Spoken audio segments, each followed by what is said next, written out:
Hello po, good morning. Ayan, kanina, pag-check up ko dun sa anak ko, may napasakay kaming dalawang bagets. Ngayon, mag-a-apply pala yun. Tapos nung nandun kami sa jeep, dito saan pupuntang magbabayan. Yung dalawang bata, yung katabi ko, sabi niya, ate, sabi, alis ka nga muna po. Sabi, bakit? Sabi, yung cellphone ko nawawala.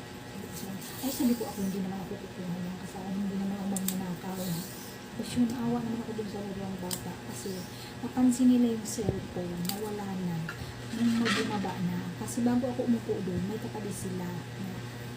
Ewan, pero mahirap din naman mag-bus ka, diba po? May katabi sila. Tapos, ako ang tumabi sa kanya. Siyempre, alam naman nakawin ko yun. Hindi naman ako magnanakaw. Awa ko dun sa dalawang bata kasi nung nandito na kami sa bayan, naglalakad silang dalawa. Tapos nakita sila uli.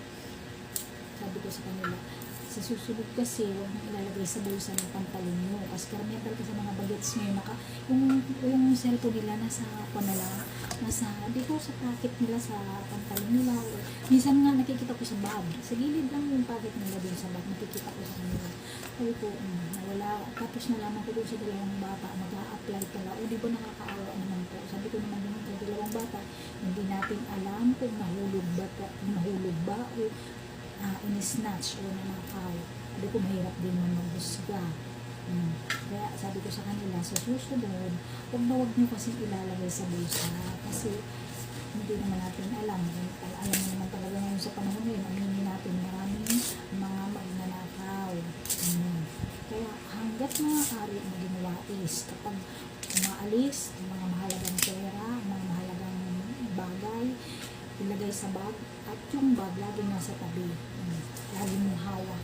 Kasi siyempre pag hinalbot din yan, lahat ng mga importante ng mga dokumento, ano man yan, wala, ubos talaga. Kasi sa panahon na yun, gusto ko. Hindi naman sa pagpapatuo naman po, diba, talaga marami ng magnanakaw ngayon. Marami na magbabae, maglalaki, kahit may edad na, diba po, totoo naman yan. Kasi pinapakita naman sa balita, diba po, kahit may edad na talagang yun, kumbaga ugali na nila.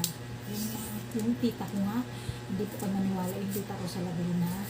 Nagpakilala siya na katrabaho niya daw sa ibang bansa. Ngayon, pumasok dun sa bahay, doon mismo sa bahay ng tita ko.